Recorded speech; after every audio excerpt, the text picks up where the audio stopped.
Hello ladies and gentlemen and movie lovers of all kind, and welcome back to another new release review. And for today, we will be covering John Wick Chapter 3, Parabellum. Starting off the positives is the obvious one, and that is Keanu Reeves as John Wick, okay? This role was made for this man, let's face it.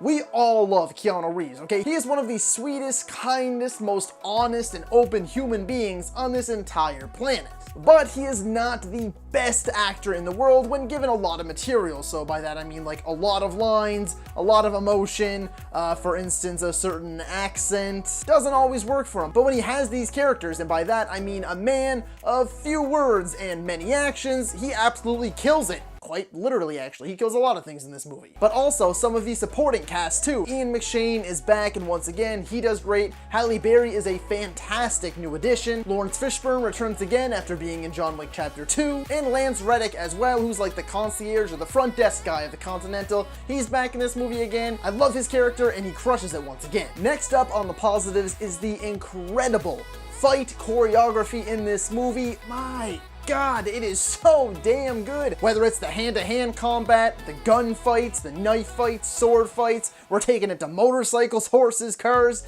Nothing is off limits in this franchise, and every single time they do it to perfection. They go bigger and bigger every time, and they absolutely make it look effortless every single time. Next is the cinematography in this movie because it is seamless, so smooth, just weaving in and out of the action scenes like a knife through hot butter. And next is the fact that this whole franchise is like this, but I'll say it once again, it is so aesthetically pleasing. It's the neon lighting, it's the suits, it's the Continental, it's the golden coins, it's everything aesthetically about this movie just hits a certain sweet spot with me. Next is the fact that each and every action sequence in this movie, and there's a lot of them, always finds a way to keep you guessing, always finds a way to entertain you and excite you. They find ways to always make it feel fresh. And lastly is the fact that it expands and explores the world even more, and it makes you want to know even more than that. Really, it just keeps getting bigger and bigger. And there's actually one middle ground for this one. It feels like I haven't done a middle ground in forever. And that is that I just want to say that I loved Halle Berry in this movie. Her character and her dogs especially were badass and so much fun to watch. But sadly, she is really not in this movie for a whole heck of a lot. I really hope we get a lot more of her going forward. So she was great, but her screen time was very minimal, so that's why it kind of ends up in that middle area. And now for the negatives, and sadly there are a few negatives with this movie that I definitely need to address, of course in a spoiler-free fashion. Firstly is the fact that I felt this movie just stretched the believability a little too much for me sometimes, and I felt like it was a lot more than the first two movies. In the first two movies, when John got injured, he got injured. It showed and it kept up throughout the movie, and it slowed him down even.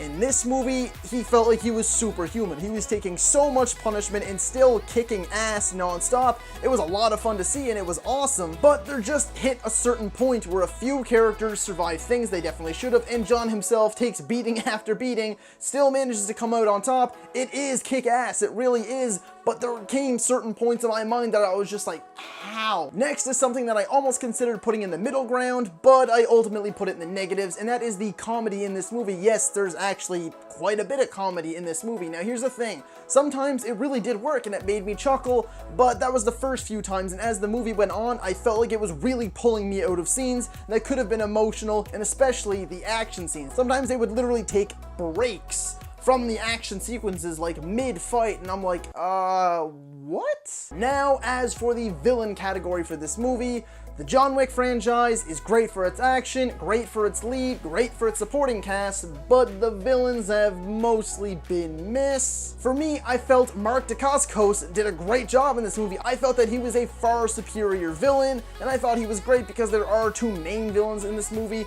He was great. I really enjoyed him, but sadly, I did not really enjoy Asia Kate Dillon. I mean, I kind of got where her character was coming from. She was supposed to be stoic. She was supposed to have no emotion. You know, she's from the high table or a representative of the high table, and I get that, but after a while, you'd figured you'd get something out of her, and you really never do. She doesn't do anything besides speak in the same tone and like never blink and just stare at people. And lastly is the fact that I really did not think this ending was too great. I didn't hate it by any means. It was fine, which sucks though, because I was hoping for a much better ending, but it ends up in just the okay ending category for me. So with all that being said, folks, John Wick Chapter 3, Parabellum, is a hell of a time. Let's face it, you're going to this movie to see the action sequences. They step it up once again, they go bigger and they go better. If you're going for that, you're gonna love it. With all that being said, I'm going to be giving John Wick Chapter 3, Parabellum an 8 out of 10. So if you like this video, be sure to like, subscribe, and comment. Let me know what were your thoughts on John Wick Chapter 3 and what is your favorite of the series. And as always, thank you so much for watching,